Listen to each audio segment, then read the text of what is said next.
All right, good afternoon, everyone. It is now 3 o'clock. We'll call the regular meeting of the Merced County Association of Governments to order.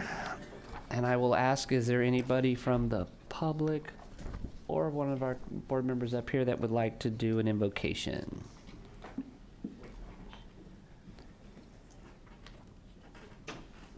Come on up. Juan, thank you.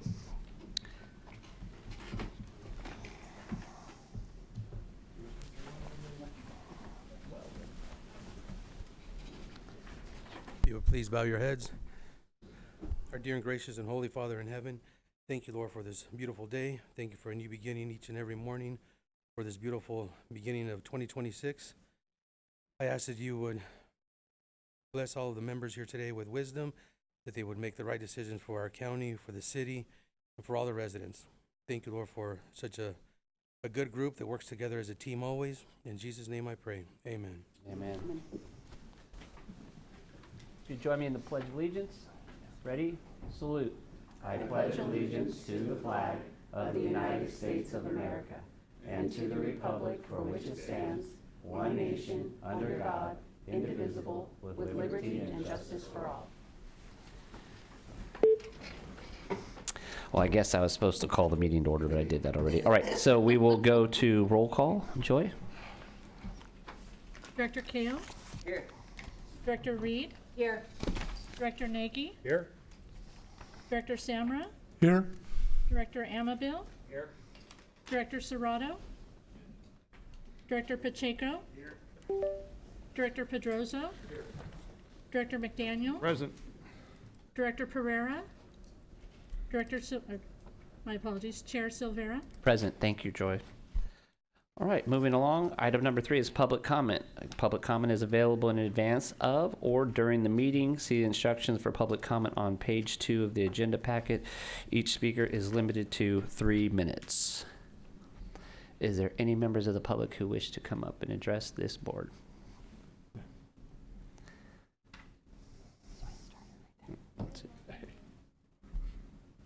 Go ahead. Good afternoon. My name is Blanche Georgia. I'm from the Los Banos area, and I have just a quick question. And you could either email me the answer or as you wish. But there was a serious accident on Highway 99 in the Fresno area. And what I found so wonderful was that those residents that were in the accident that were not hurt, that there was the Fresno fax bus that came to take them to a safe place. And I was just wondering if there's a protocol, and I don't have a meeting till May, but I should just email our group. But I just had that question, if we would do the same thing in our area. All right, perfect. Thank you. I'm going to take Chair's liberty here, and I'm going to have Executive Director Guzman answer that right now. That's a great question.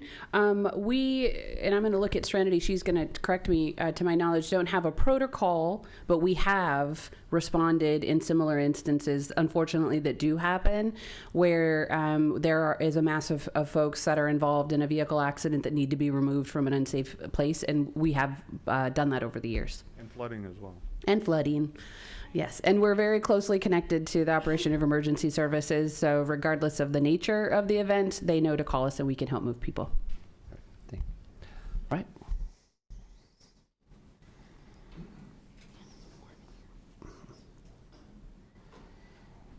Hello, everyone. Good afternoon. Thank you for your time this afternoon. My name is Nick Jensen. I am an attorney with California Rural Legal Assistance, and I work with a group in the Dos Palos area of residents from the unincorporated areas around Dos Palos called Tres Comunidades Unidas.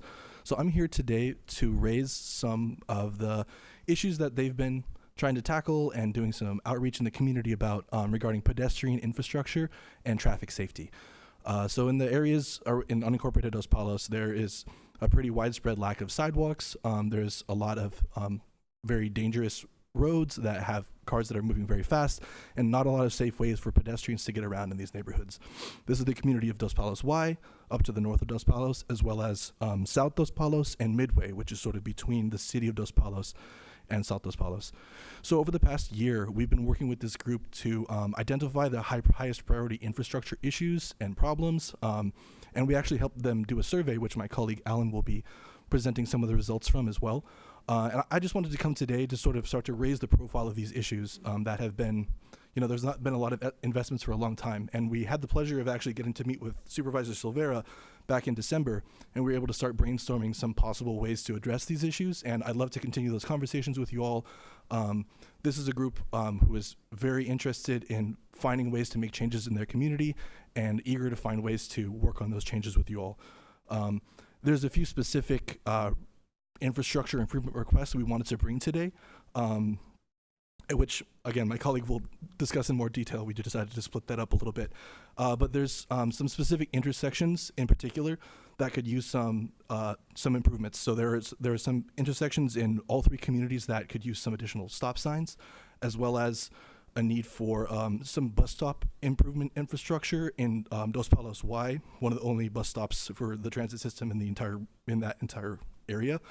And in addition to that, we wanted to raise, in this context, the need for some way to help folks get across Highway 33 both at Christian Avenue where it crosses and at Azusa Avenue where it crosses. And we were, obviously there are various ways to try to address that. A roundabout is very expensive, but in the meantime, kids are having to cross that on a regular basis. And so Hawk Signal is one thing we want to raise in this context when we know, y'all and Caltrans are able to have those conversations. So just wanted to kind of set that general framing, and my colleague will go into more detail.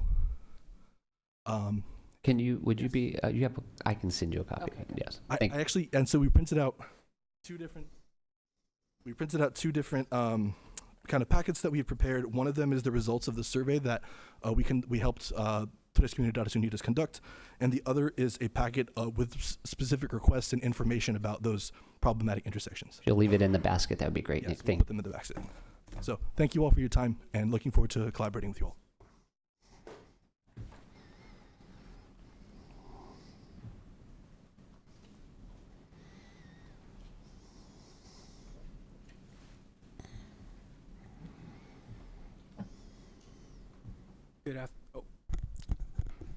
Good afternoon, MCAG board. My name is Alan Quintero, and I am a community worker for California Rural Legal Assistance, CRLA. I work alongside Nick and Tres Comunidades Unidas.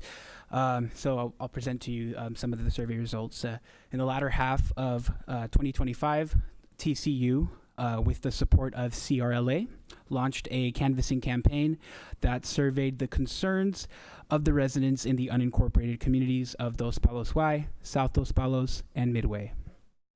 The group received a total of 77 surveys from all three communities.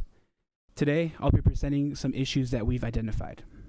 Before I present, I also want to highlight some key findings. According to survey results from all three communities, 36% of residents reported having a senior or a person with limited mobility or disability in their households. Additionally, 61% of residents reported having at least one child in their household. These statistics point to an elevated need to address these issues. With that, I'd like to present the following key issues and recommendations. One issue that we identified was a bus stop in Dos Palos Y. We identified needed improvements on the bus stop at the southwest corner of Azusa Avenue and Highway 33. The bus stop is unmarked, making it difficult for pedestrians to identify the stop. It also lacks a platform, lighting, seating, and shelter, making it unsafe and inaccessible for many passengers. 71% of respondents identified this issue as a high priority. To ensure safe, accessible, and dignified use by all passengers and to encourage more ridership, we asked the bus to implement a dedicated platform for passengers, adequate lighting, seating, and a protective shelter for this bus stop. Another issue area that we identified was the need for stop signs. We identified this need in the following locations. In Midway, along Christian Avenue, where it intersects with Eli Avenue. In South Dos Palos, along Shane Avenue, where it intersects Community Way and Reynolds Avenue, and in Dos Palos Y, along Azusa Avenue, where it intersects with Bay Street. Residents from each of the three communities with this with this list, as over 50% of respondents of each of these communities identified these specific locations as a high community priority. With many residents along these areas having to travel by foot, it's imperative that we focus on pedestrian safety. And to ensure such safety, we asked the Merced County Public Works Department to install stop signs along these roads. Next is the hawk signals. We identified needs in the following locations. So in Midway along Highway 33, where it intersects with Christian Avenue, and Dos Palos Y along Highway 33, where it intersects with Azusa Avenue. Well over 55% of respondents from each community marked these locations as the #1 priority. We asked Caltrans to install a hawk signal across Highway 33 at these intersections.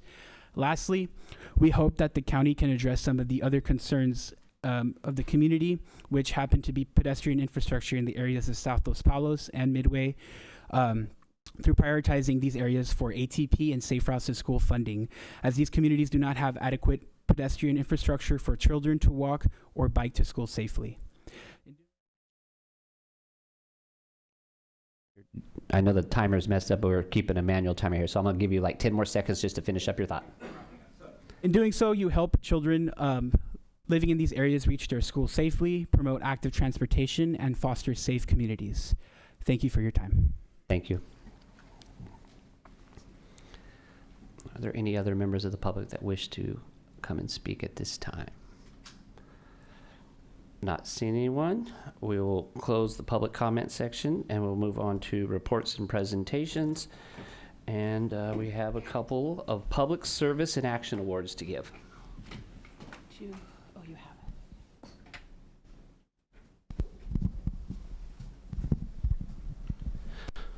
All right, if I could ask Eric Machado to come up.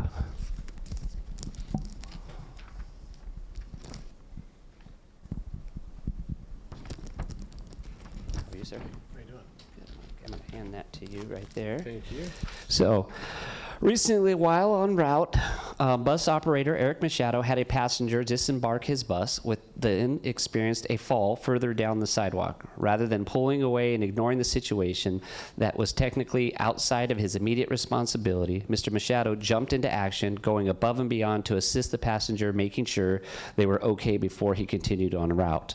Mr. Machado has been a bus operator with TJPA since April of 2020 and consistently demonstrates the qualities we value in our operators: a commitment to safety, professionalism, and genuine care for the communities we serve. Our operators are an integral part of our communities, and Mr. Machado's actions reflect that, and reflect that as well as the values of TJPA.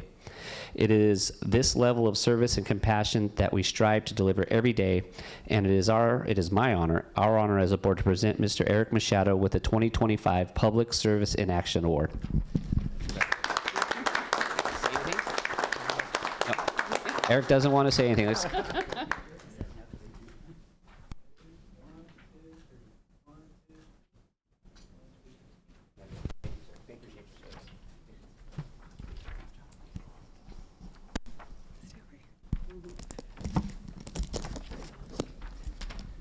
If I could ask Mr. Paul Cortez to come up.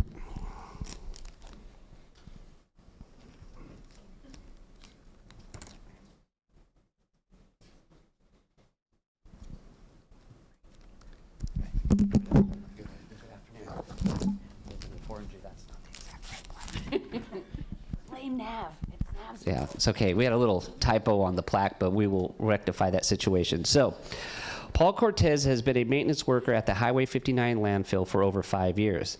On December 10th, 2025, Mr. Cortez was assigned as a spotter directing traffic in the landfill tipping area during a busy morning with tight operational conditions. Despite pressure to move vehicles through the unloading area quickly, Mr. Cortez followed RWA safety protocols and maintained proper clearance when a dump truck came to unload, as the dump truck carries a known risk of tipping over. The driver, while unloading his dump truck, made a critical error and the truck tipped on its side. Because of Mr. Cortez's sound judgment and adherence to safety guidelines, no one was injured and no other vehicles were damaged. The seriousness of this incident is underscored by a similar accident in Yolo County the following day, where a driver in a nearby vehicle was killed by a semi-truck tipping over. Mr. Cortez's professionalism, situational awareness, and commitment to safety are commendable and deserving of recognition. With that said, it is my honor, our honor as a board, to present Mr. Cortez with the 2025 Public Service in Action Award. Congratulations.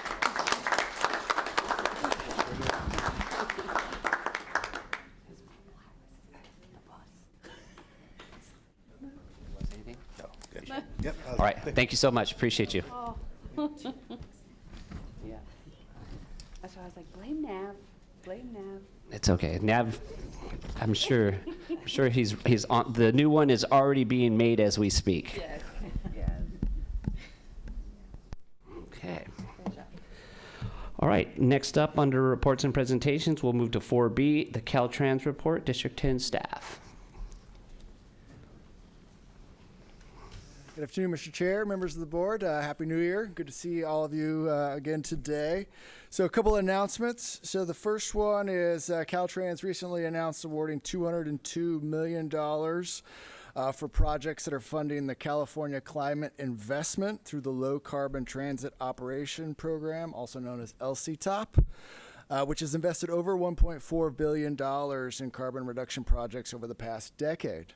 Happy to announce that TJPA was awarded 4 projects of $760,000 for electric vehicle charging infrastructure, free fares, LC Top match to purchase of DAR passenger vans, as well as purchase transfer replacement vehicles for the 2025 Ford Escape hybrids.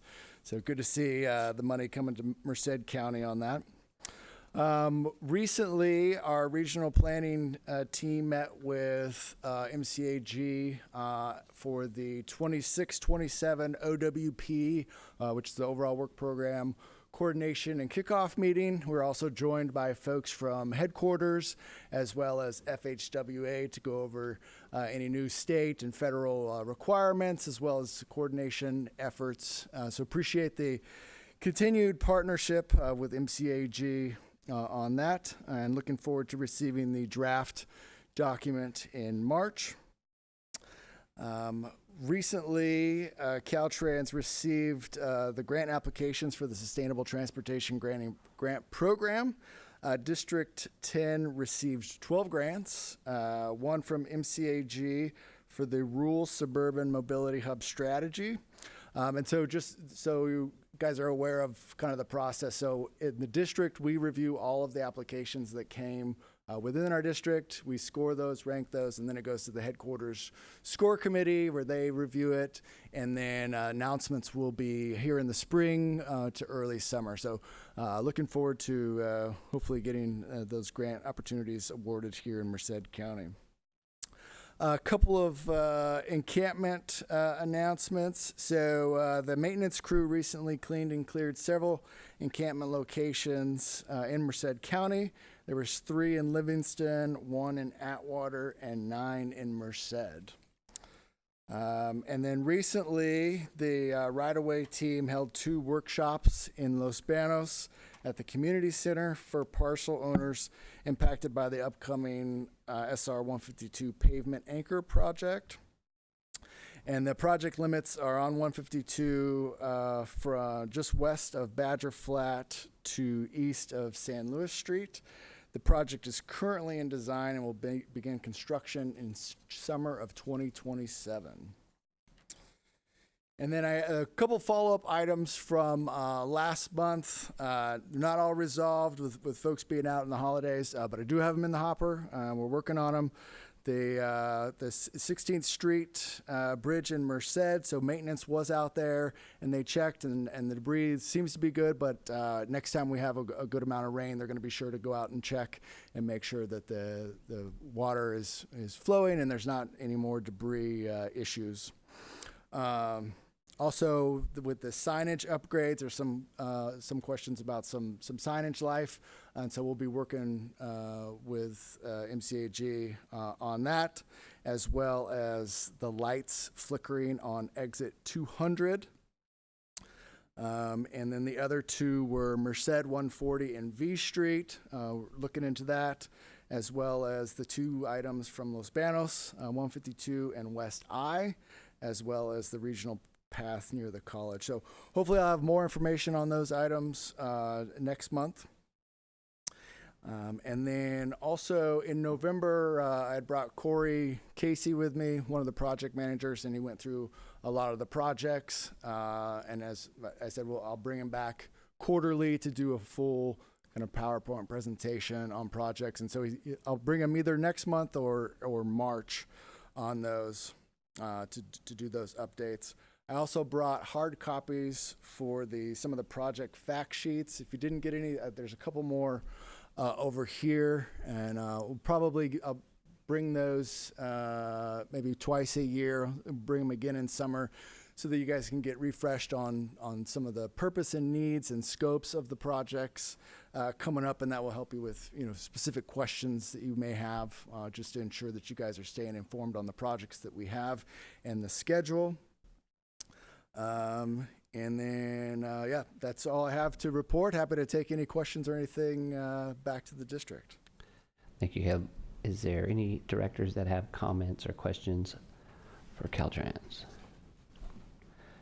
I'm not seeing any. Caleb, our friends that brought it up earlier, but the Hawk systems, specifically, I think both of them are important, but if you told me I could only pick one, I would tell you that the one at Christian and Highway 33 is you have the community of South Dos Palace and Midway with a lot of families that live there, and almost all of the schools that resides on the west side of 33. Most of the schools, the elementary school, the middle school, the high schools, they're all east of Highway 33, and so you get a lot of folks that are crossing and knowing the distance between Christian and Blossom, where there is a crosswalk. It's way out of the way, and children especially take the path of least resistance, and so sometimes that includes just crossing the highway.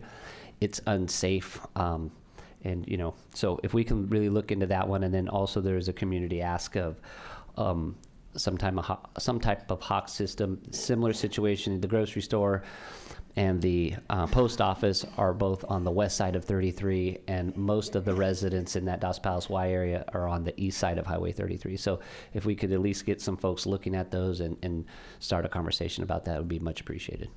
Yeah, I'll take those two locations back. Can I take one of these? Yes. I made notes. Perfect. I made notes when he was talking, but having this information will be valuable as well, and we'll look into it. If it's the only copy I have copies, I can email a copy to Stacy, and she'll make sure to get it out to the board. Yeah, there's several in there. Okay. There's two packets. So, all right, very good. Any other questions by directors? All right. We're going to move on to item number 5, information items. These items are included for informational purposes. No presentation will be made by staff unless board members have questions. Are there any questions on item 5?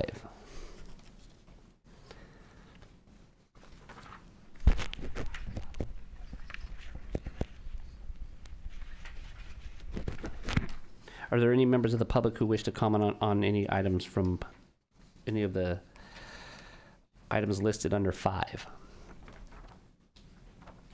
Not seeing anyone. We're going to move on to the consent calendar. Item number 6, all consent calendar items listed below may be acted upon with one vote unless specifically removed for separate consideration by a member of the board, a member of staff, or a member of the public. Items 6A, B, and C doesn't have any. Would anyone like to remove an item? Any director like to remove an item? Would any members of the public like to remove an item? Not seeing. Is there any public comment on any of these items? Not seeing. Chair will entertain a motion. So moved. I have a motion by Reed and a second by Pedroso. All those in favor signify by saying aye. Aye. Are there any opposed? The motion carries unanimously. Moving on to Merced County Association of Governments, item 7. Items will be considered separately by the board. Public comment will be available during each item. 7A, appoint 14 Merced County residents to the 2020-26 MCAG Community Academy, and we will go to Mary Michael. Thank you, Mr. Chair, members of the board, Mary Michael Rawling. I'm happy to be here today on this first of a kind action item to appoint your first cohort to the MCAG Community Academy for 2026. As you may recall, you gave us the green light on this program back in October. We immediately opened up the application process. Applications were available to residents in English, Spanish, Hmong, Punjabi, and Portuguese. We received 14 completed application packets from eligible Merced County residents. All of that information can be found in your agenda starting on page 97. And but we did include a summary of those names and those folks on page 96. And we are looking today for your approval for to appoint all of these folks. As you may recall, when we were thinking about the concept of this program, staff really thought around a dozen folks would be a good number. So 14 seems like a really great place to start, because you might end up with 12 by the end of the year.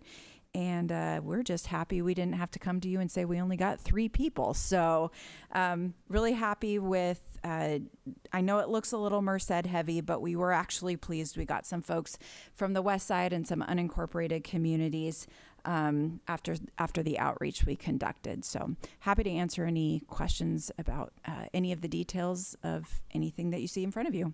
All right, does anybody have any questions for Mary Michael? Does any members of the public have any questions for Mary Michael? Not seeing any. And this, just so folks understand, this is kind of, as it got more and more challenging with the Citizens Advisory Committee, who was following the Brown Act and meeting and not getting enough folks to even have a quorum. Work wasn't getting done. There was a lot of staff work that went into putting materials together for these meetings and going month after month with not having enough people.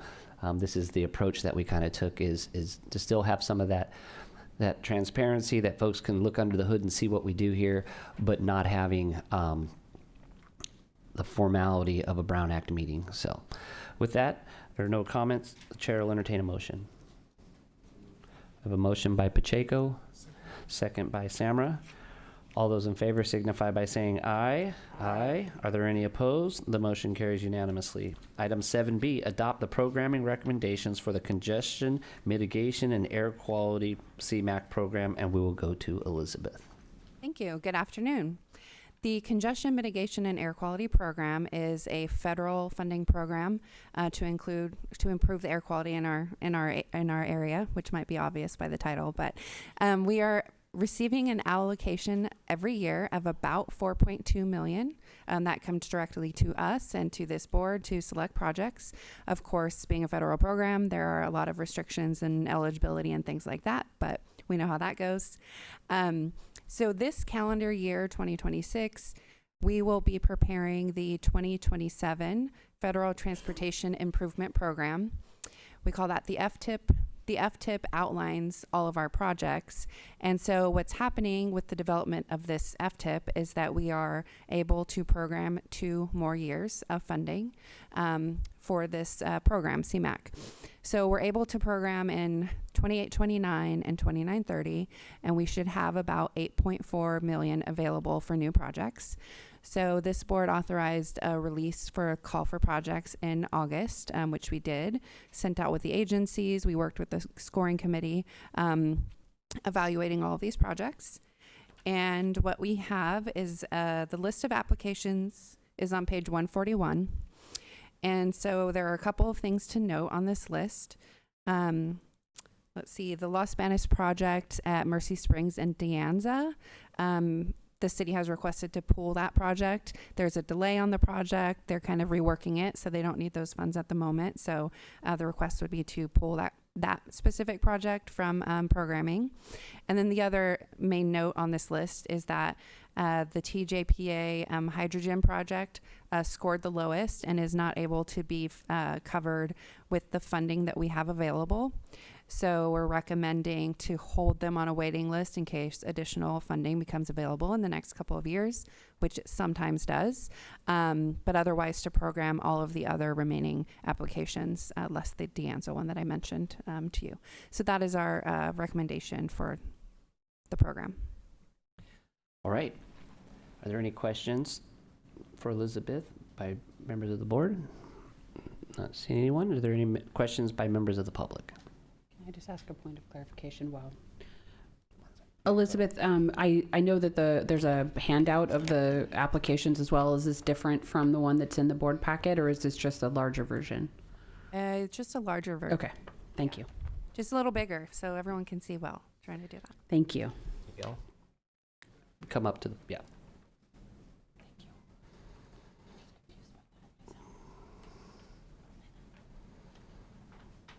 Hi, Miguel Alejandre. So I had a quick question on the De Anza project and why it was pulled. I know there's a different route being taken, but if you could elaborate on that in Los Banos?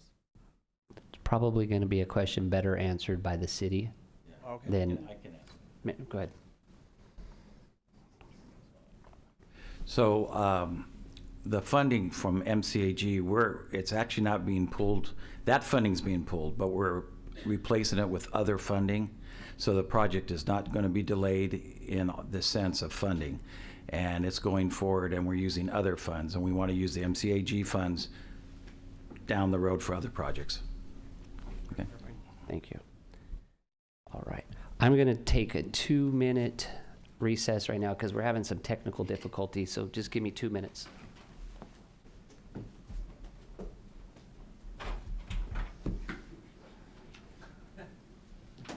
This thing would it start counting down, and then we'd look up and it would have frozen. Like it's some random. It froze at like 1 minute and 30, and then it froze at 2:36, and so yeah. I was like trying to get it on my phone, and yeah, it's warm. It's really hot. It's cold. This week I've been cold too, and I'm warm. I can come put my hands on your neck and you'll cool down. What's wrong? What's that? Come put my hands on your neck, you'll cool down real quick. That is my son's favorite thing to do. The boy will not wear socks. Doesn't matter how cold it is. If he could walk around barefoot in Crocs, he would do it. So when we're at home, we don't have carpet. We have, hardwood, and so when I'm freezing, he'll be like, "Mom," and he comes in and he's like puts his cold feet on me, and I'm just like, "Oh." We're just going to have to. Okay, do you want me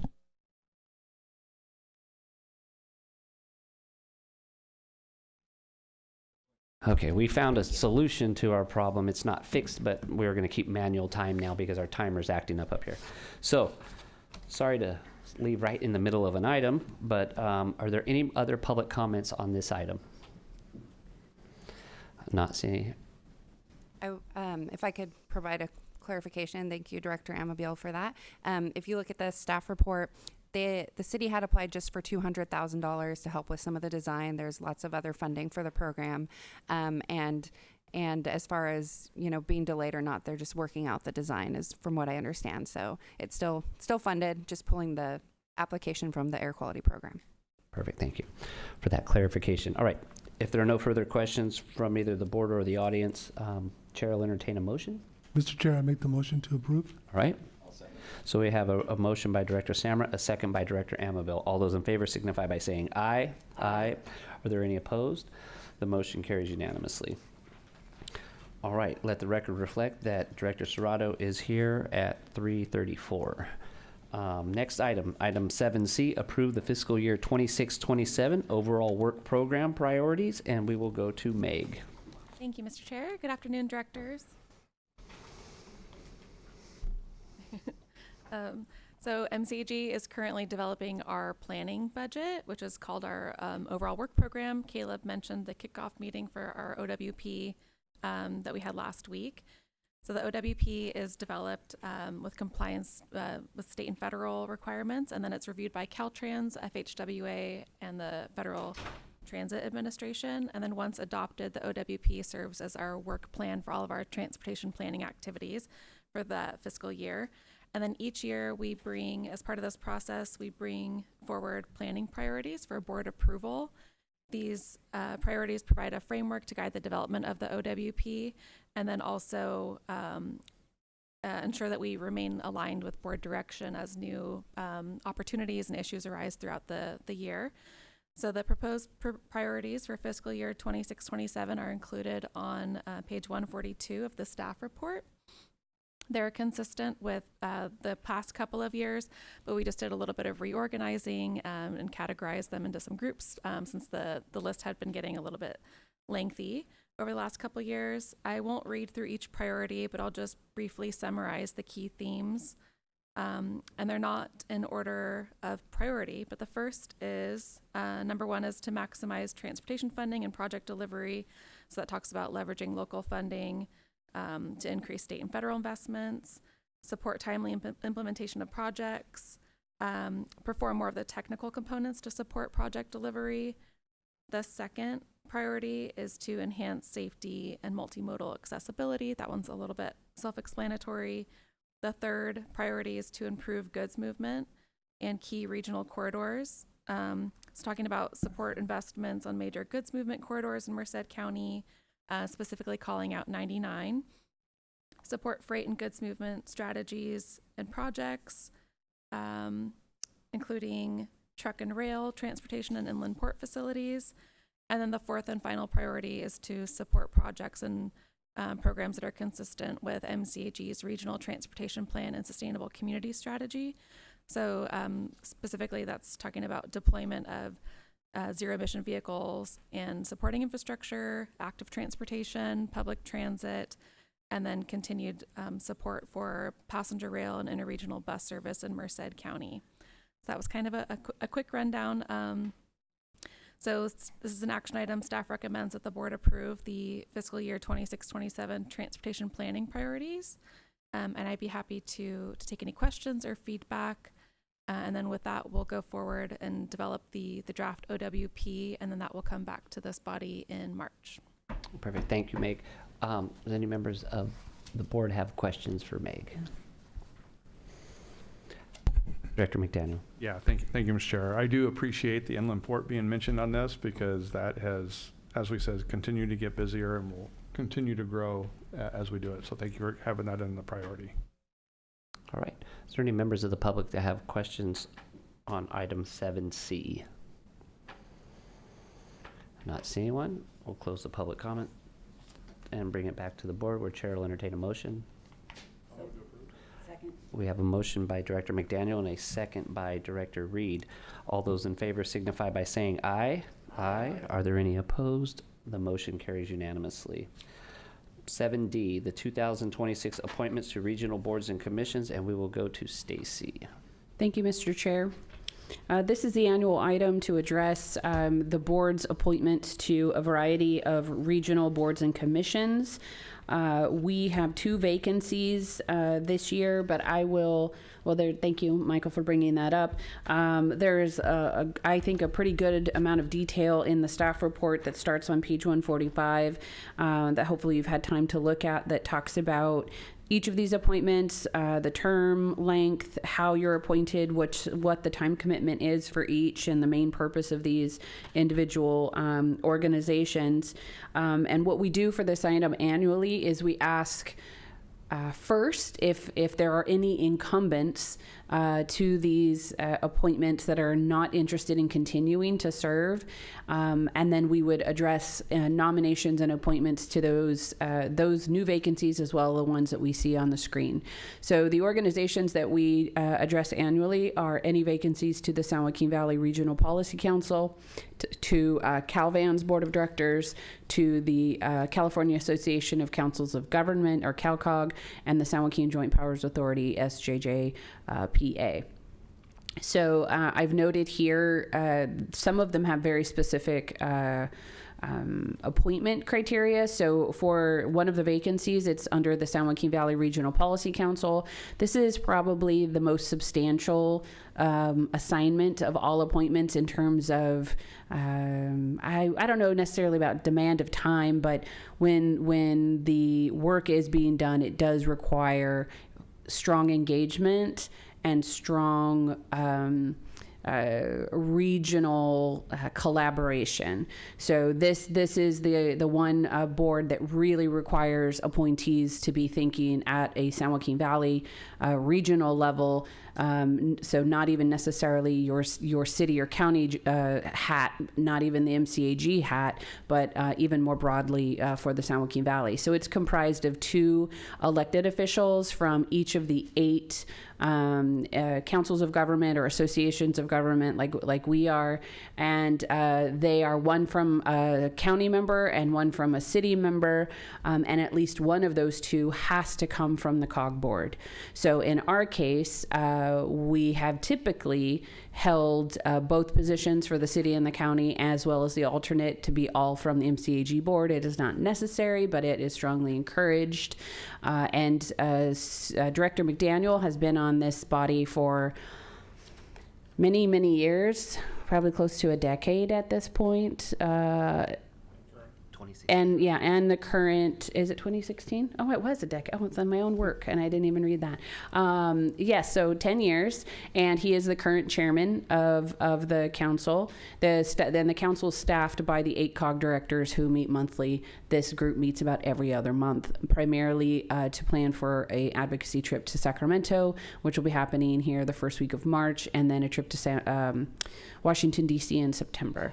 So we are vacant for a city council person. It could be mayor or a council person to represent MCAG at the San Joaquin Valley Regional Policy Council. I think you're being very kind on the 8 times, because it seems like not that there's been more contention on this board, but it's kind of hard for it to get the whole valley on the same page. And we've actually been meeting a lot more than the 8 times. Of course, there's the executive committee as well that has been meeting sometimes multiple times a month on this. It's not an assignment to take lightly. So I guess then first thing, we'll just take them one by one. Sure. Is there any members, city members that are interested in filling the vacant council member spot or city spot on San Joaquin Valley Regional Policy Council? I'd be interested, but would not get anybody else's way if they. So if anybody else wants to do it.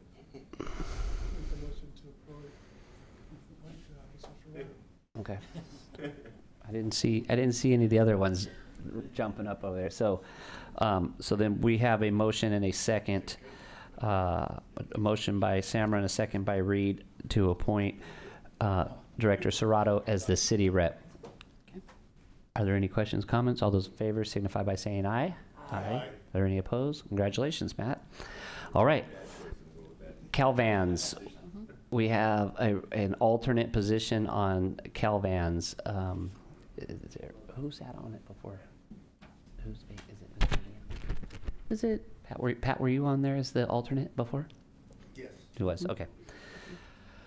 Anybody interested in being the alternate on Calvans? The Calvans meetings are held by video conference. You do have to be at the MCAG office, unless if you are a West Side elected official and you know that we can have your council chambers or what have you be a permanent location if you want, but it has to be open to the public. Otherwise, you come to MCAG for those meetings. I will say that Director Gurpal is Samra is very involved, so and very good about tapping his alternate, but I don't even know that it's happened very often. So he's a very engaged board member. So we'd be looking though for someone to be a backup. Just so you know, it hasn't happened at all yet. There you go. The alternate. So if somebody wants an easy post, here it is. I will do that. You'll do it? Yeah, good. All right. So I will nominate Director Reed. Is there a second? I'll second. So I nominated Director Reed, a second by Director McDaniel. All those in favor signify by saying aye. Aye. Opposed? Congratulations. Are there any other interested in terms of, are they any other incumbents interested in not continuing? Would you like to step down for the year? No, I think they're good, and Director Ferrer is not here to say no, so we're good. We're moving on. Thank you. All right, moving on to item 8, discussion items. This item will be presented separately in order to allow board members to ask questions or to provide staff direction, and this is the One Voice program update, and we will go to Mary Michael. Thank you again, Mr. Chair. Yes, this, although this is not an action item, we are looking for feedback from the board today. And and we'll just give you a little brief status update on the One Voice program. So you guys are all probably aware that this program was created so that the region can present a unified front on policy issues affecting all of us. And it's a program that has been kept going at the urging and insistence of the jurisdictions because they saw value to the program. You guys saw value to the program. And what this program should definitely never be is jurisdictions participating because they feel required to, or that they're doing staff a favor. Because ultimately we want to provide a service that is collectively valuable, is useful to the work the jurisdictions do, and is impactful overall. And I'm bringing this status update, which is unusual because we're having some challenges this year that we haven't really faced to this extent before. And so we just needed to stop and take stock in what was going on. And we thought it would be prudent to bring this to the board's attention. We have overall faced a waning enthusiasm for the program this year, evidenced by a few things. First of all, decreased participation overall. I'll get back to that in a second. Another is just an increasing difficulty in gathering information about priority projects, specifically getting fewer and fewer items with that have a significant federal nexus. We've also had conversations directly with folks that have voiced that this program just may not be as useful as it has been in the past. Perhaps it's because that most of the jurisdictions have federal lobbying and or grant writing support within their own jurisdiction now, which hasn't always been the case. And so that's fulfilling those needs, and that's okay. That's great. And so just going back to the participation, currently, as it sits, we only have 5 of the 7 jurisdictions sending delegates. Only 4 of those 7 are sending any elected officials. So overall, we're at approximately 11 delegates, which I say approximate because delegate agreements were due on December 1st. And right now, I only have 8 in hand. And so overall, it's the fewest elected officials we've had in recent history, about half, a little less than half when I went back and looked over the last few years. And only one of those is a board member, which is very unusual. And we did take this, we had our first delegation meeting about a week and a half ago, took this to the delegates that attended that.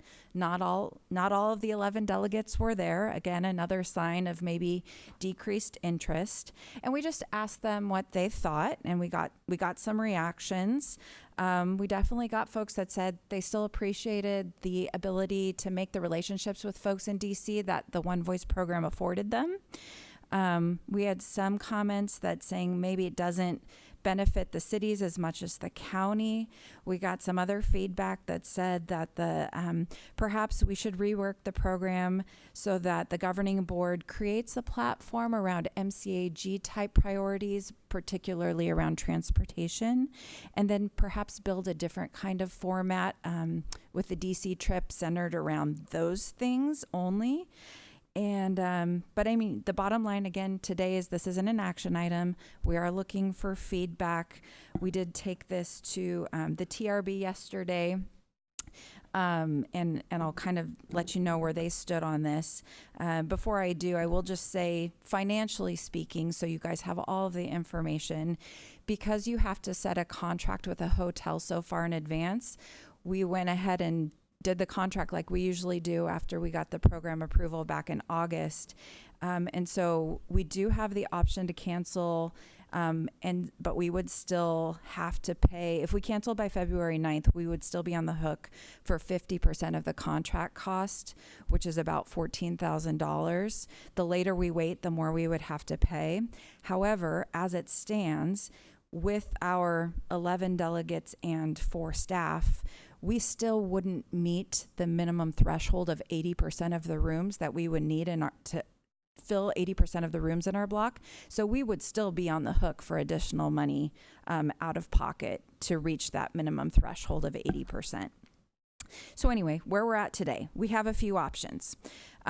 We can continue as is. The model is in place.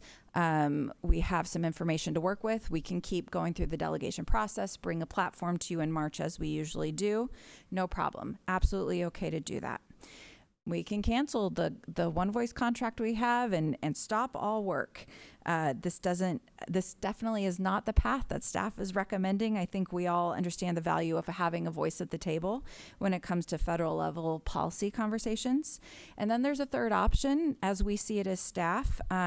We can pause where we are right now with One Voice in its current form and bring back to you in February or March some more solid alternative options for a federal advocacy program and what that could look like for 2026 and maybe beyond.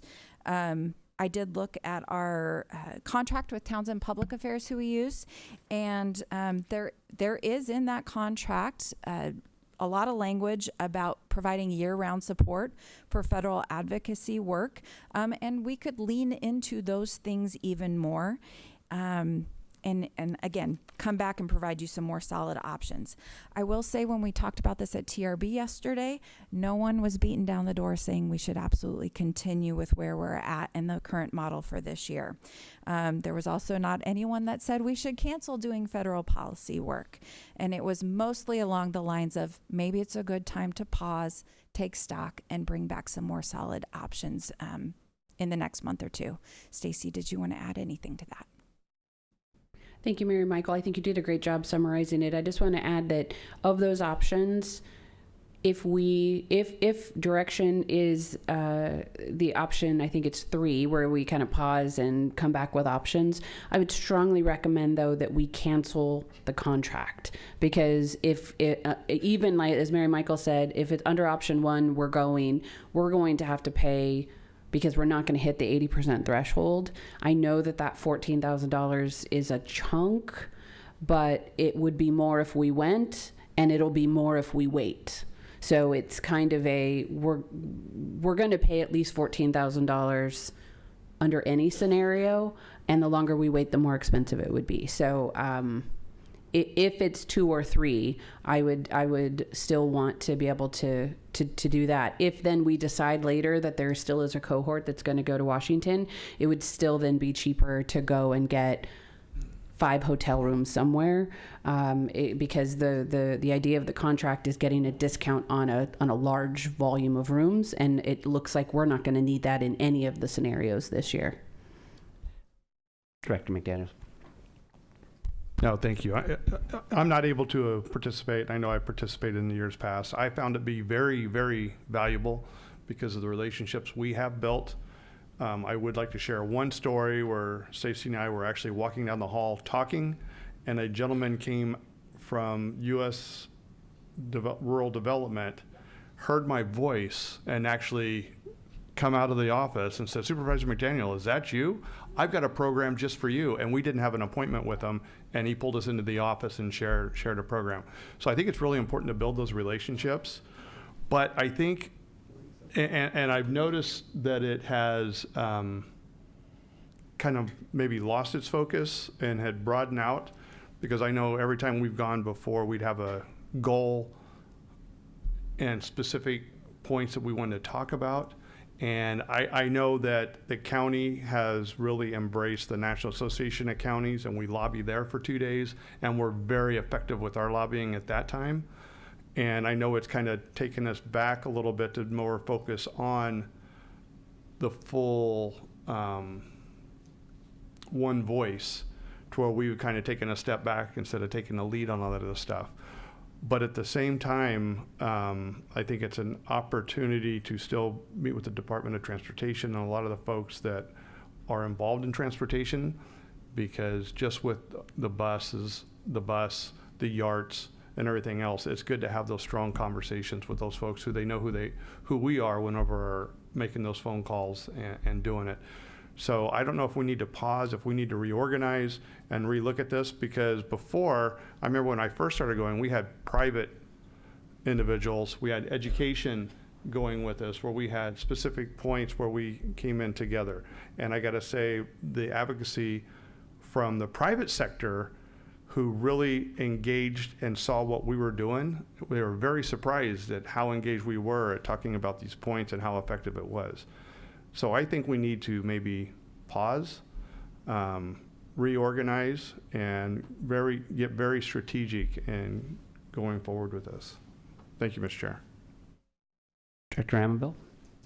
Is there, with the lobbying firm that takes us there, and is there any money savings if you pause it now with them, or they're a 12-month contract? So there's no money savings there? Correct. Okay, gotcha. Which is why we would, again, rework how we utilize their services to better meet our needs. Any other comments? I think for sure, and I know this is just a direction only item, but I'm thinking at this point, you cancel the contract and then potentially if option 3 is to kind of give you a month or two to reevaluate and maybe bring something back, my gut instinct is just put a pause on it for this year. Cancel your contract. We don't go this year. We got plenty of time. I don't think people have booked flights yet, so they're not going to lose. This is in May. They're not going to lose anything on booking flights. I don't think anybody has already booked flights. And let's not rush ourselves into coming up with something that we're going to try to get together and put together in a month. I think that it's too important, and you need to give yourself. If the idea is to maybe what we're doing is kind of played itself out and we need to reevaluate it, and maybe it becomes more of a MCAG focused transportation issues, those issues, we come up with a really good plan on how we're going to do that really well.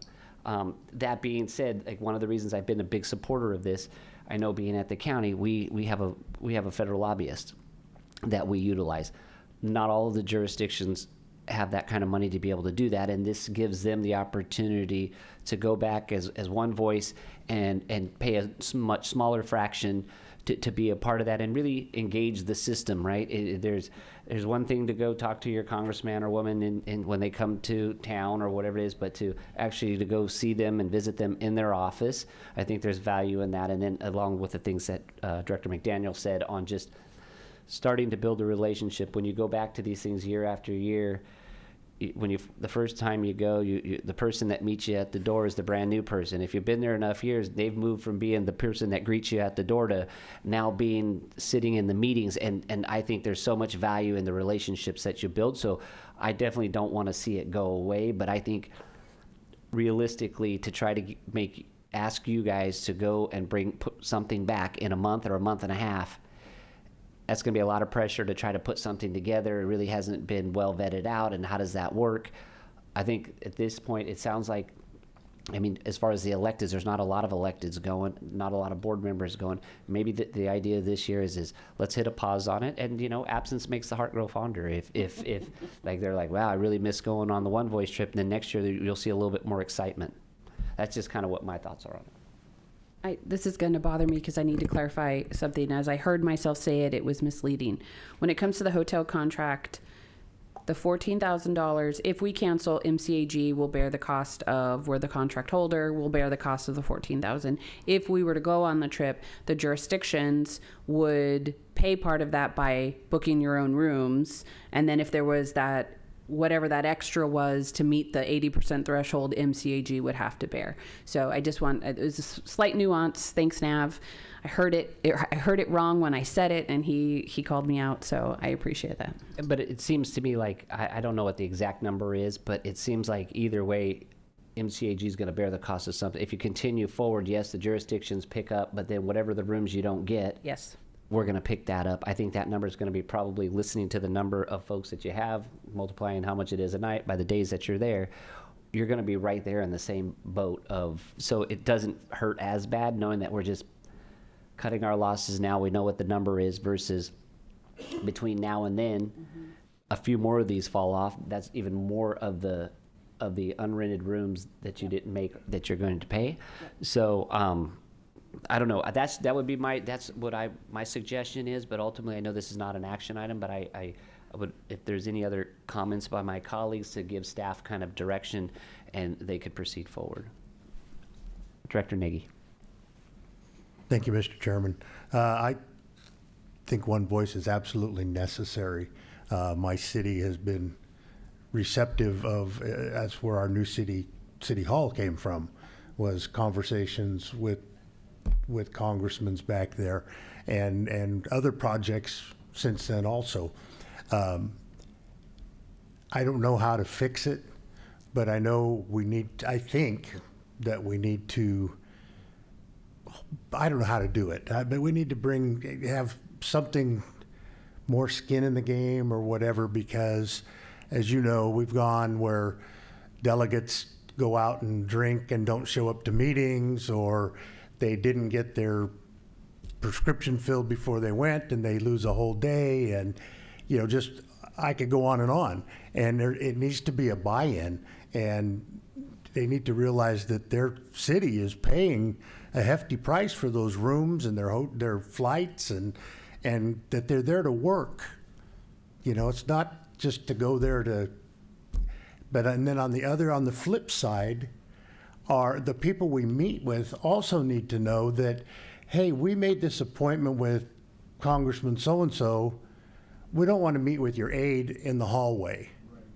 We want to go in and see you. We made this appointment, and when they break an appointment, we really need to write a letter or something to chastise them that we spent all this money to go talk to you and then you blew us off. Because it's very disheartening when that happens. And I know things happen where, we called to a vote, things like that, but when it's just not explained and he's not there or she's not there, whatever. But so I don't know how to fix it, but I think we need to figure out a way. And I think it should be mandatory for every city to send at least one person. I think it shouldn't be just because everybody I know, and I'm not going to pick on I'm not trying to pick on Dos Palos, but for a long time nobody went from Dos Palos, and then once they went, they realized how important it was, and it is. So and it also builds camaraderie amongst the county cities. That's another offshoot of it. So I think we need to keep it. I don't know. I don't have an opinion on whether we don't do it this year or not, but it's definitely something we need to do, I think. Thank you. I agree with you, Pat, on the part, especially it builds the camaraderie amongst the city and the county, because we're not, we see each other at the meeting here. You're breaking bread with them for 3 days straight. You're running all day long, going to meetings, and you're having dinner together and whatnot. And so I think it is very valuable. And I just wish that everybody saw the value that you see in it, and because if they showed up and they were sending projects forward and making the meetings, we're not having this conversation. Director Pedroso. Thank you, Mr. Chair. I agree with Director Nagy and with Director Silvera. I don't know how you fix it, to be honest, but I do think that going and meeting with those department heads is almost more beneficial than meeting with the electeds, because or not the department heads, but the departments themselves, because it really puts a face on who we are and what we're trying to ask. When you're 3,000 miles away, they don't know what's going on, right? And they can make the policy, but unless they actually see the people that are living it, I think it goes a long way. To Darren's point, I spoke on, I had to really quickly learn about Wi-Fi and connecting counties to Wi-Fi, and I went, and I think this was my first year on the board, and at the Intergovernmental Affairs Office in the White House, and I saw the guy at NACO and WIR, he was there, and he brought up what we were talking about in Gustine. So I think it's important to do that. I just don't know how, like to your point as well, I don't know what the hybrid is.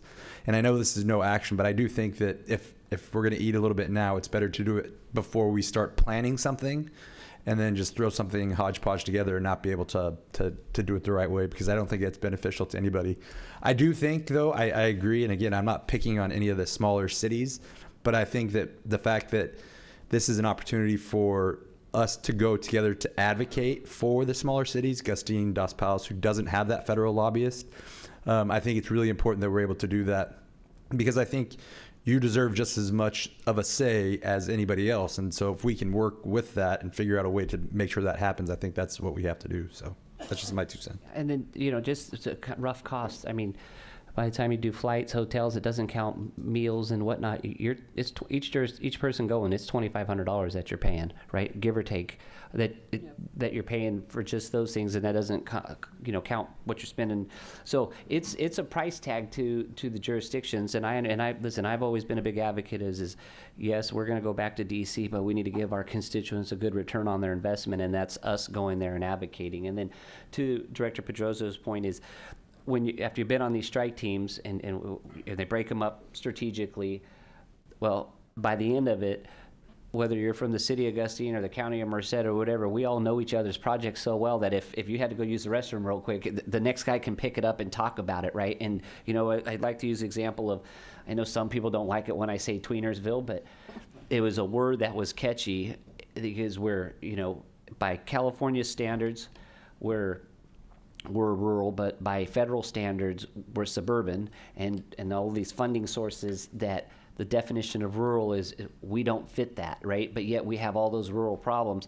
But using that terminology, that's how they remembered us. They remember, oh yeah, I remember you guys. I remember Tweenersville, right? Yeah. So it works. It's I don't take it as a derogatory term. It's the facts is where we're at. So, Mary Malcolm, I hope with the discussion that you've got here, it gives you a good indication, a good path forward here on what to look at. But I think it's probably been a consensus that might want to just cancel that contract, because if we wait till our next meeting to make that decision, we're going to be deeper into it.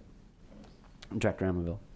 I think it's very important. I think part of the issues is funding, wanting to know if funding is going to be available to California. That, I think, has been that up in the air thing that all the jurisdictions in the county has seen. I'm in favor for the pause and everything that you said. I agree with what everybody's talked about. I think it's very important, and I think we all have to do it in the future. But right now, I don't know the answer either right now. Yeah, I mean, listen, we were back there last year, and with everything that was going on, this is when we went for our NACO trip in February. It didn't matter what department you went into; none of them knew what was going on either. It was really complete chaos. And then here's a piece of advice that I didn't come up with, someone shared with me, is we're all preparing our 26-27 budgets, right? June is budgets, or vote on budgets in June. I would encourage all the jurisdictions to think about that, and if it's something you're serious about, plug that into the budget, so then it doesn't become well, we didn't put no money in the budget thing. So I don't know, maybe that'd be helpful, that if you already have it budgeted, then you already know for the next year where we got somebody that's going to be going. Director Serrato. So you said, Mayor Michael, there's currently 11 signed up, is that? And 4? Approximately, yes. What's the typical number? How many do we normally need? Well, my block of rooms is 22, and I made that based on what we're usually between 20 and 22 rooms that we need. There's roughly, like in the past we've had, remember Pat would strike Team 3 back in we were arguing, talking about birds in Henry Miller Park. Yeah. Very successful. They wanted a degradation permit, and I was arguing I'd go into these agencies asking for a degradation permit for the city of Augustine, and we worked. Last year I went there and I asked the Trump administration for support for high-speed rail. They nominated me for that, and then 3 weeks later they canceled the $4 billion.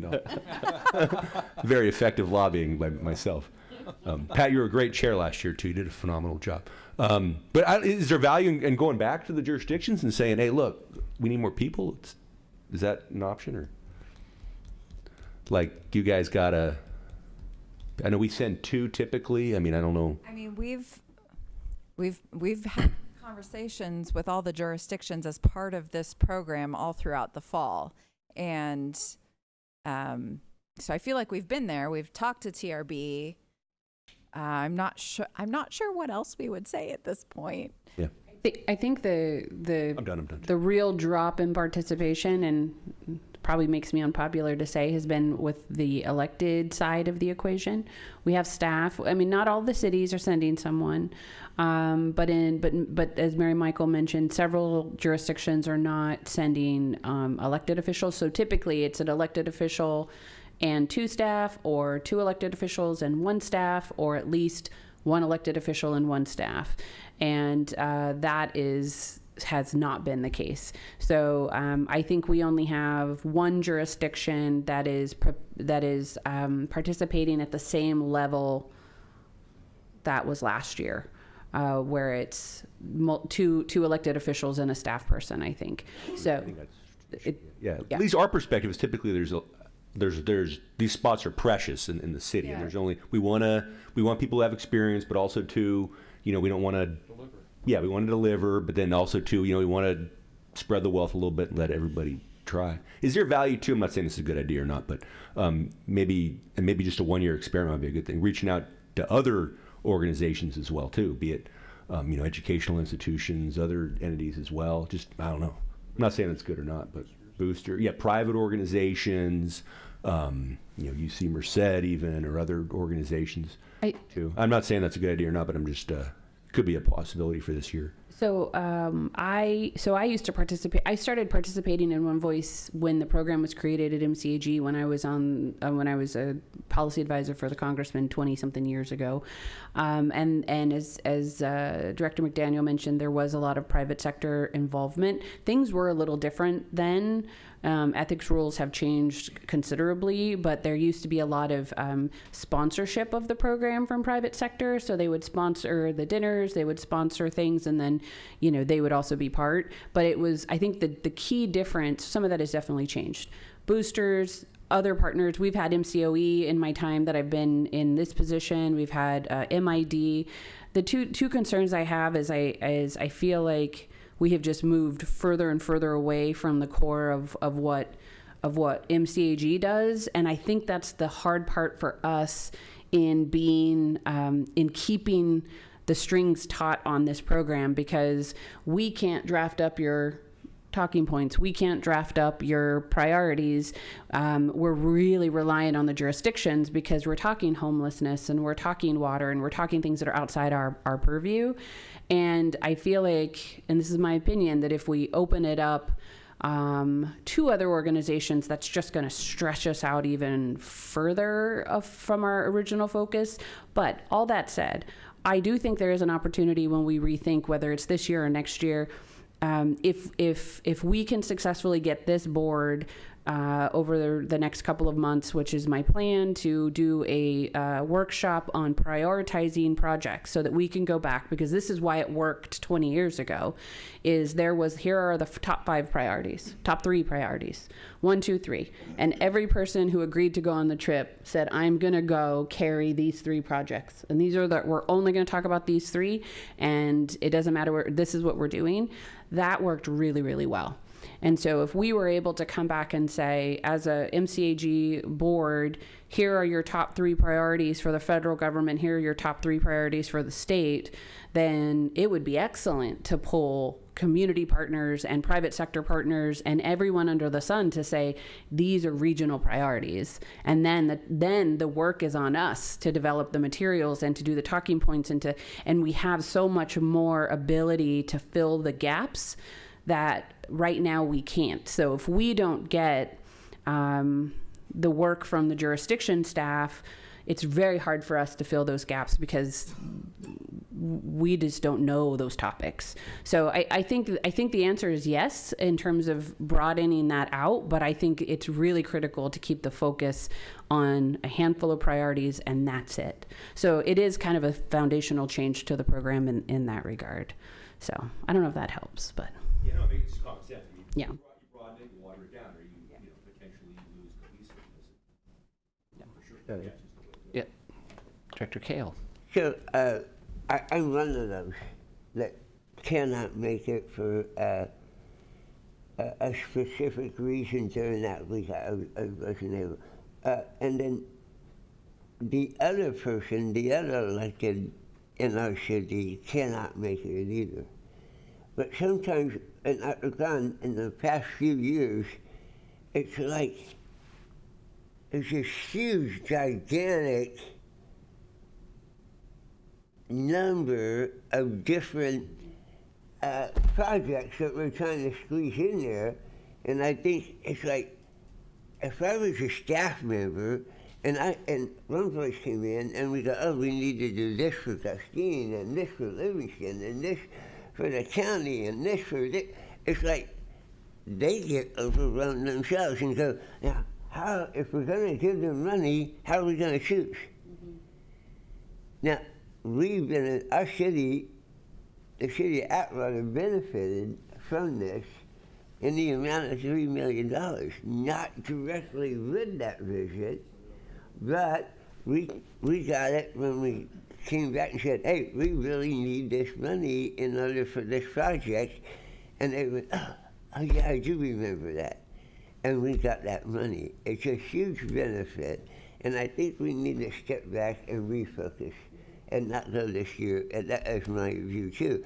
And I wish that we could go, I wish that you could go and try that, but I think it's just smart thinking that we just pause and refocus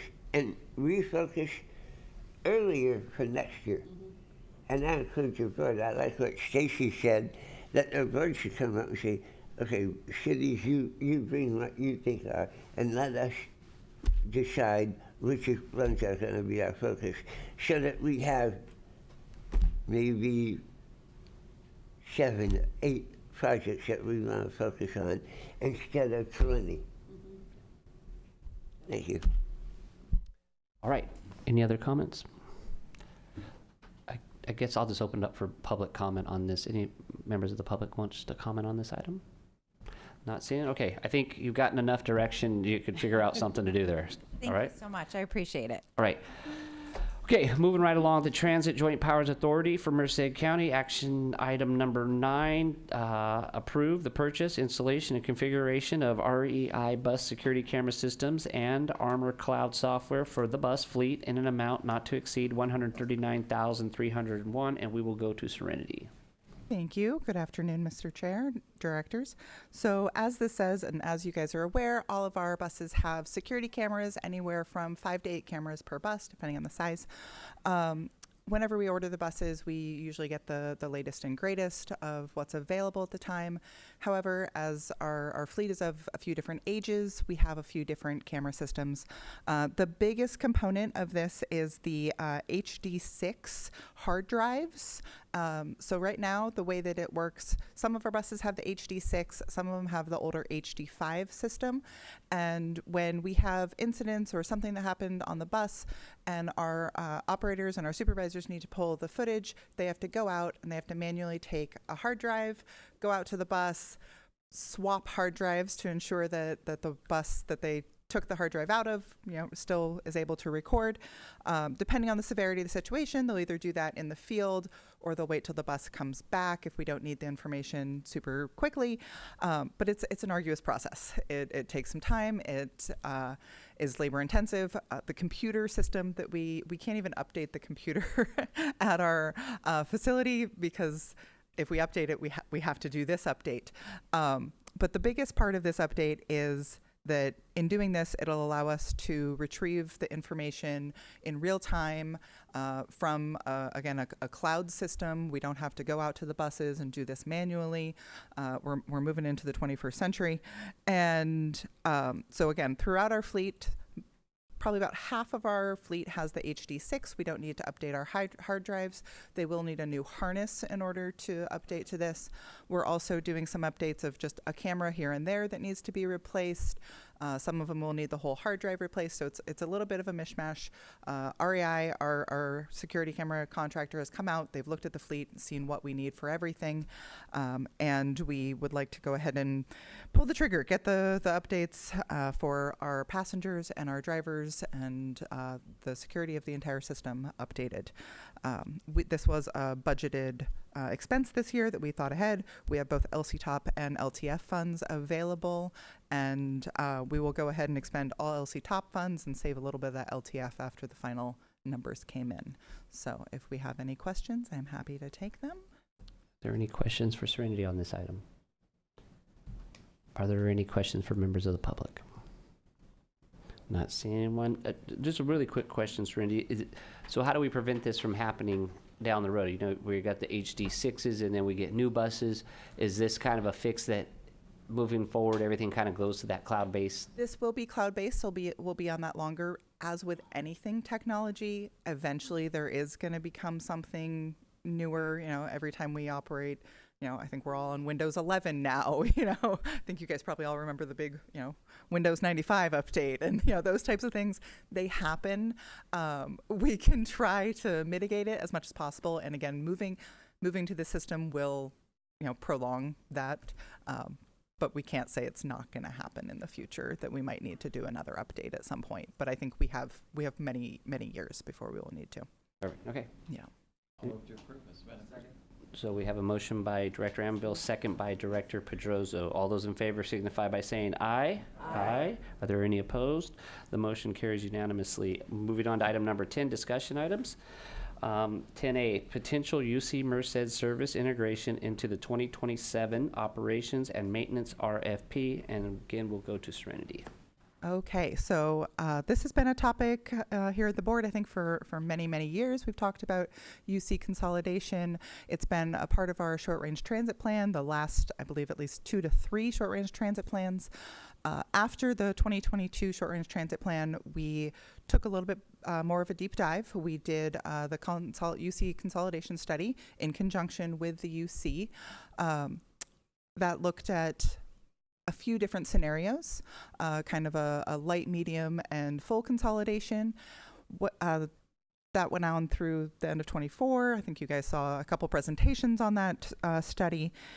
At the end of that study, the UC had a little bit more, expressed more of an interest in consolidation. So since then, we have continued conversations with them, and we are looking to include the UC hours in our upcoming RFP that we'll be releasing in early summer. So we'll need those hours finalized here pretty quickly. This staff report does mention the 20,000 hours that the LSC full consolidation study came up with for a number that would be needed for UC services. We are going to be taking another quick look at that number and trying to find some efficiencies in that. So we will not be putting any fluff in the contract. This will be an option in our contract. It'll be because we don't have prices for any of that as of yet until we put the RFP out. So it'll be an option of the way it'll be laid out is, you know, right now we'll have a set service hours for TJPA. Let's just use our current about 140, and in year 2 or year 3 of that contract, we'll have the UC integration in that with that number. So it will, again, allow us to set the contract rates for that and set our contract rates for the coming years. The UC has been a good partner throughout this. We've had some really good conversations, even up until last week, and we continue to work with them to narrow this down. But we do need kind of the direction from the board to move forward and continue the work with this as we develop our RFP hours. If you'd like to add anything to that, Stacy. I would. I know it's a shock, but I know. I do have a director's report though, but we do have the board did create a subcommittee to be engaged in this process. So we have several board members who have been briefed as we've been in development. Some conversations with the UC, some conversations just with staff. So I would welcome any comments from our board members who participated. I want to thank Corey Lucero for being here. She has been an integral part of especially these last few months where we've really been honing in. As you can imagine, you know, our schedule is being dictated by our operations and maintenance contract timeline. And you can only imagine with the UC, there's all kinds of moving parts that she has been trying to navigate. I will say from my perspective, we have tried to move forward in good partnership and openly with our conversations with the UC without taking any undue risk on our end. You know, we want to move forward in a way that is as flexible as possible so that we have the opportunity to partner when all the stars align, but also in a way that doesn't put an undue risk on ours or even the UC's part. So We're doing that in a way that we've outlined a timeline where there will need to be agreements in place before we really, let's say, sign on the dotted line to make sure that those terms and the agreements to the financial support and what it is and how long it'll be and how it's going to work, all of that is going to really probably take over our lives over the next 12 months. But it has been a really good open conversation with the UC, understanding that this is something that they're at the table to make us whole. And we are committed to moving forward in a way that gives us that ability to be flexible when the stars align to be able to address the service needs. So that's all I wanted to add. Thank you. Right. Would any of the directors that were on the subcommittee like to say anything? No? Any other questions or comments by our colleagues? All right. Anybody from the public wish to speak on this item? Corey?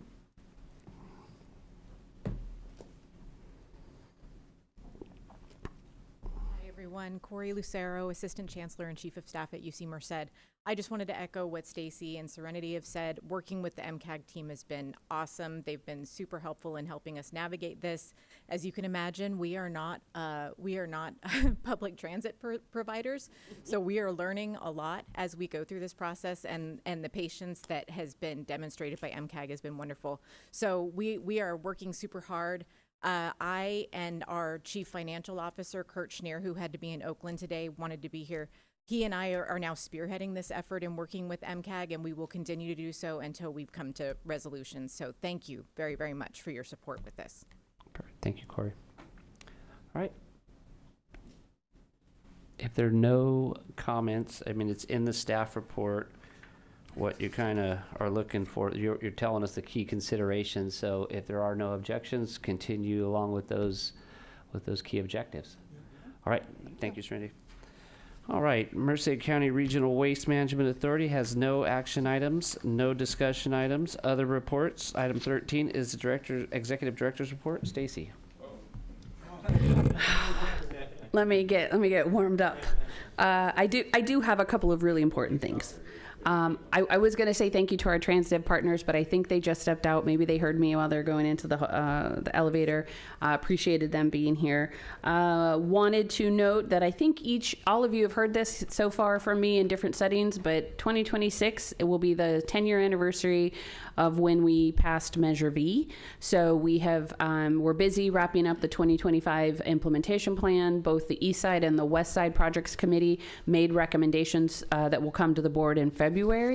I think everyone is really pleased with the programming that ended up being in the recommended programming document. So that will come to you in February to go out for public review.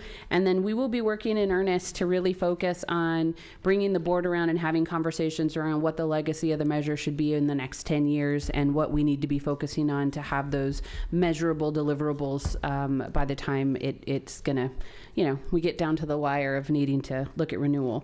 So the year of Measure V, the year of the fiery horse, the year of Measure V, that is 2026. The other thing I wanted to mention, I know many of you are aware, we have been very involved with the High Speed Rail Authority over the last few months.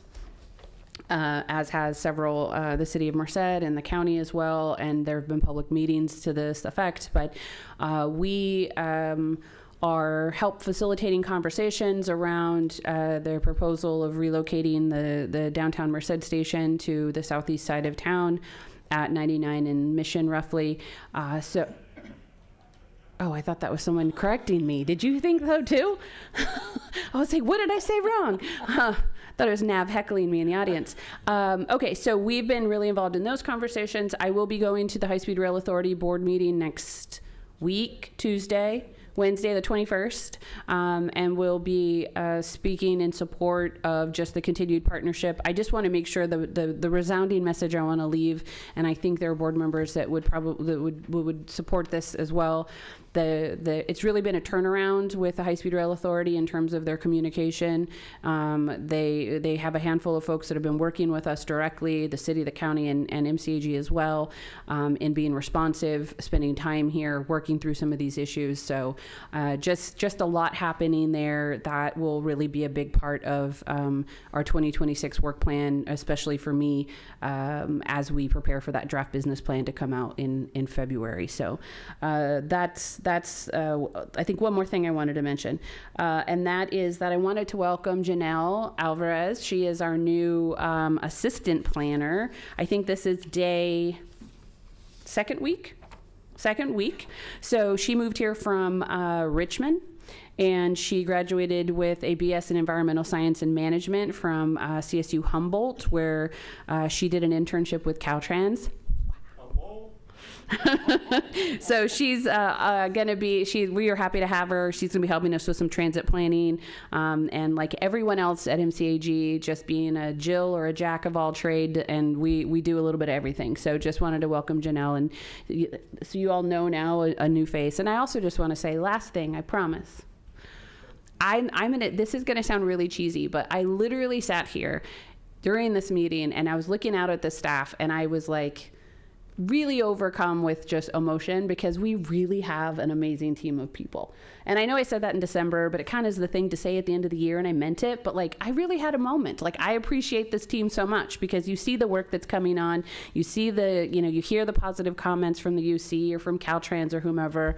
I get to sit here, but it's just, I'm just really proud when I look out, and now I'm going to get emotional. I'm really proud looking out and seeing this team and all the people that are behind you that aren't in the room that are just really incredible. So thank you.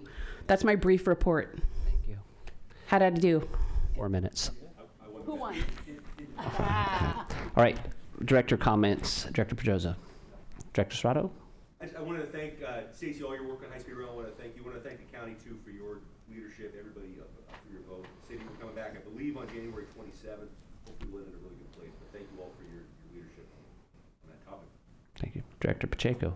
Director McDaniel. Yeah, I wanted to, so Janelle, is that Cal Poly Humboldt? No. Yeah, thank you. I just want to make sure we corrected that. That's Cal Poly Humboldt. So. Yeah, the new Cal Poly. Yes. Yeah. It's Meg's fault. And congratulations to Eric Machado and Paul Cortez on their awards. So yeah. Congratulations to those guys. It's nice to have people step up and do that. Very good. Director Ambo. Yes, hopefully I'll see everybody on the 22nd, the City County Dinner in Los Banos at the Community Center. You cooking? No, I'm not cooking. Can't spend any money at España's, that's for sure. And so anyways, but we have an AI presentation in government, so a little bit different. So hopefully see all of you there. And I'm hearing that maybe the supervisors will do a Rockette dance or something like that. Oh, yeah, good luck. We're looking forward to that too. Director Reed. I know report. Excuse me, Mr. Chair. Can I add something real quick? I just want to point out there is only one Cal Poly. Okay. San Luis Obispo. Okay. Thank you, Supervisor McDaniel. All right, you're welcome. Director Nagy. Well, everybody already knew what a great staff you had. So we all knew that already. But you are great. And welcome, Janelle. And it's good to see everybody. It is very nice to see you. Director Samra. Thank you, Mr. Chair. As always, I want to thank our MCAG staff. Every time I have my CalVans meeting, I always feel like a king. That's why I'm always there, because the way I get treated, everything's always ready, agendas are packed. And I do want to welcome Janelle back to MCAG. We just need to teach her how to answer her Zoom messages. Other than that, she's great. No, I don't think she was expecting it. But anyway, welcome aboard and thank you, everybody. All right. Dr. Kale? Council? Anything? All right, everybody, thank you all so much. Janelle, welcome aboard. I look forward to working with you. Again, congratulations to our 2 award recipients today. And Nav is fast working on getting that plaque fixed, so we appreciate that. And with that, we will adjourn our meeting at 4:33. Thank you, everybody.